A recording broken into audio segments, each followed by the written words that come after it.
أردوغان يطلق تصريحات مهمة ويوجه رسالة للعالم بشأن طالبان. اتفاق عسكري تركي عربي يفاجئ الجميع، هذه تفاصيله. تركيا تزف بشرى سارة لحملة هذه الجنسية العربية. اتهامات خطيرة لعمدة أنقرة بشأن اللاجئين السوريين. تصريحات عنصرية جديدة ضد اللاجئين السوريين بتركيا. قرار مصادرة عاجلة لمناطق الفيضانات في تركيا. نظام الأسد يحدد أجور التصريح للهواتف الخلوية ويصدم السوريين. السلام عليكم وأهلا بكم في نشرة الأخبار من قناة تركيا نيوز. قبل البداية نأمل منكم الاشتراك في القناة وتفعيل زر الجرس والضغط على زر الإعجاب لكي يصلكم كل جديد.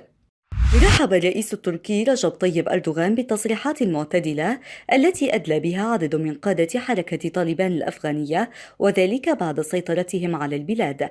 وقال أردوغان في مقابلة تلفزيونية محلية: نرحب بالتصريحات المعتدلة لقادة طالبان. وأضاف: قلنا سابقا إنه يمكن أن نستقبل قادة طالبان وما زلنا على موقفنا. وتابع: مستعدون لأي نوع من التعاون فيما يتعلق بسلام الشعب الأفغاني ورفاهية أقربائنا الأتراك الذين يعيشون في هذا البلد وحماية مصالح بلادنا. وأردف: الوقوف بجانب أفغانستان في السراء والضراء أحد متطلبات الوفاء بالعهد والأخوة أيا كانت الجهة الحاكمة. وكان عدد من قادة حركة طالبان الأفغانية قد أبدوا رغبتهم في العمل مع الجماعات السياسية الأخرى لحكم البلاد. والأحد الماضي أعلن المتحدث باسم حركة طالبان ذبيح الله مجاهد أن عناصر الحركة سيطرت على العاصمة الأفغانية كابول والمقرات الحكومية إثر مغادرة القوات الأمنية لها، وتمت السيطرة على كابول بشكل سلمي دون أي قتال أو اشتباكات. وفي نفس اليوم غادر الرئيس الأفغاني أشرف غني البلاد على عجل بالتزامن مع وصول عناصر طالبان إلى مشارف كابول. وقعت شركتا هافلسان التركية للصناعات الإلكترونية الجوية وبرزان القطرية القابضة اتفاقية تعاون في مجال الصيانة الجوية. جاء ذلك خلال معرض اسطنبول الدولي للصناعات الدفاعية آيدف الذي بدأ أمس الثلاثاء ويستمر حتى 20 آب أغسطس الجاري. ووقع اتفاقية التعاون من الجانب التركي المدير العام لهافلسان محمد عاكف نجار، ومن الجانب القطري نائب رئيس برزان عبد الله الخاطر. وتنص اتفاقية التعاون على تقديم الشركة التركية خدمة الصيانة والإصلاح والتشغيل والتحديث لنظيرتها القطرية لمدة 36 شهر بنسبة نشاط تصل إلى 90%. وتم تحديد 100 ساعة تدريبية لكل منظومة من المنظومات التي ستقدمها هافلسان.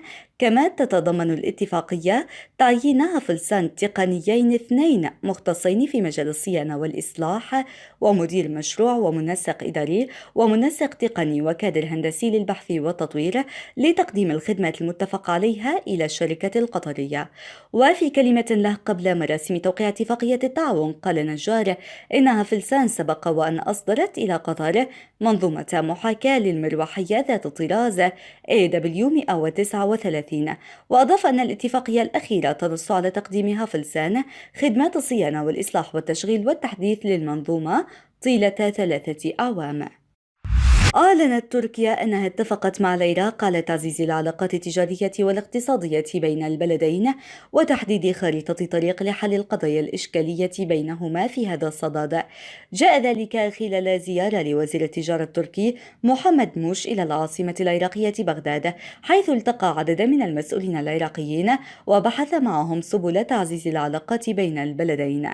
وذكر موش في بيان أنه التقى وزير التجارة العراقي على أحمد حسن عبيد الجبوري في بغداد، وبحث معه العلاقات الاقتصادية والتجارية بين تركيا والعراق.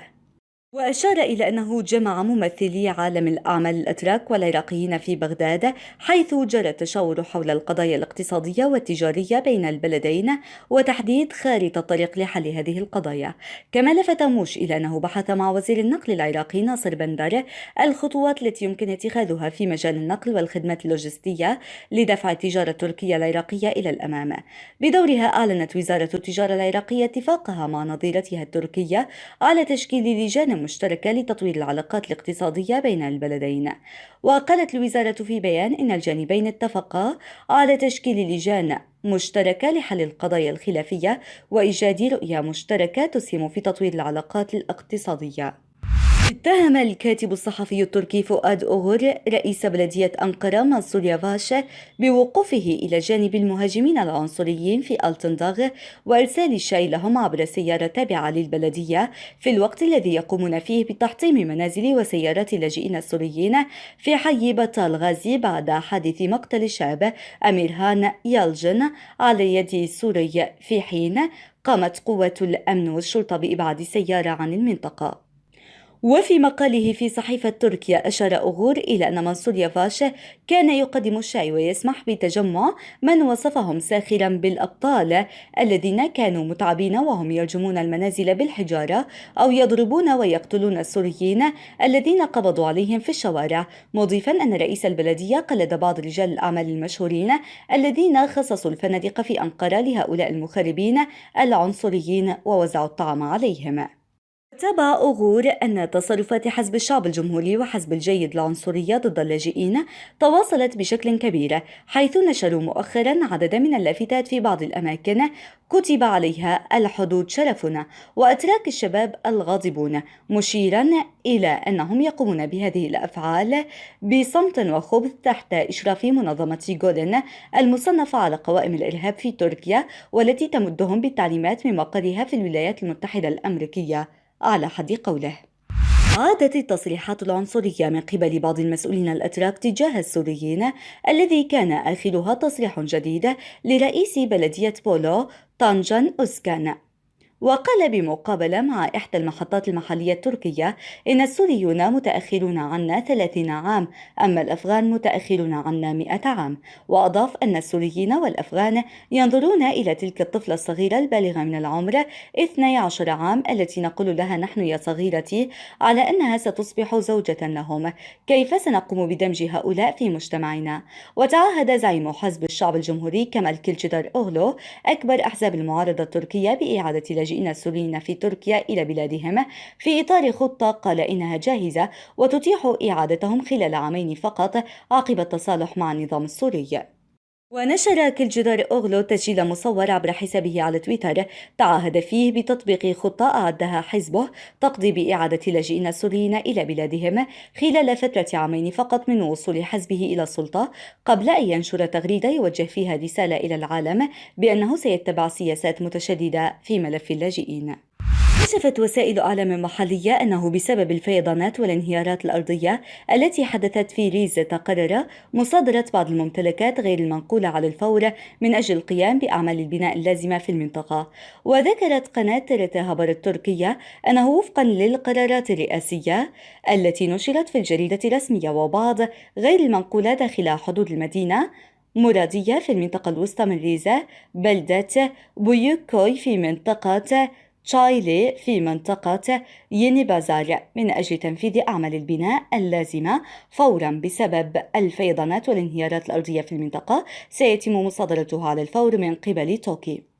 وأفادت أنه نتيجة لإعادة تقييم حالة الحماية لنمرود جالدرا والمنطقة المحمية الطبيعية المحيطة بها الواقعة داخل حدود مناطق أهلات وتاتفان جيورماك في بتيلس تم تسجيلها وإعلانها كمنطقة حساسة يجب حمايتها بشكل صارم من قبل قرار من الرئيس.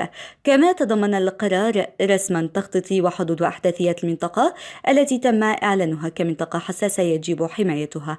على صعيد ذاته تم تحديد المنطقة الواقعة داخل حدود منطقتي سيغلي ومينيمان في إزمير على أنها منطقة هوما داليان لتنمية الحياة البرية بقرار من الرئيس.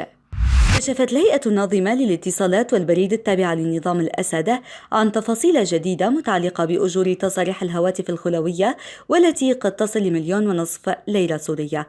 وأصدرت الهيئة بيانا توضيحي عبر صفحتها بفيسبوك أعلنت فيها أن أجور التصاريح مرتبطة بسعر الهواتف ونوعياتها، وهي تتراوح بين 70,000 ليرة و1.5 مليون ليرة سورية. وأضافت الهيئة أن هاتف الآيفون 12 برو ماكس قيمة تصريحه 1.5 مليون، وتنخفض النسبة تبعا للمواصفات الفنية للهاتف. وحددت هيئة الاتصالات مدة شهر واحد لمستخدمي الأجهزة التي لم تخضع للتصريح المشار إليه اعتبارا من تاريخ اليوم. كانت الهيئة النظيمة للاتصالات تتعامل مع السوريين وفق مبدأ الشرائح، فالشريحة الأولى ب130 ألف ليرة، والثانية ب220 ألف ليرة، والثالثة ب400 ألف ليرة، والشريحة الرابعة ب500 ألف، وهو ما أثار ضجة واسعة بين السوريين. وأفادت مصادر محلية بأن شبانا من درعا استولوا على السيارة المسؤولة عن توزيع الخبز على الثكنات والنقاط والحواجز العسكرية التابعة لقوات نظام غرب درعا. عزيزي متابع قناة تركيا نيوز، ما سبب الخطاب العنصري ضد اللاجئين السوريين في تركيا؟ شاركنا برأيك في خانة التعليقات.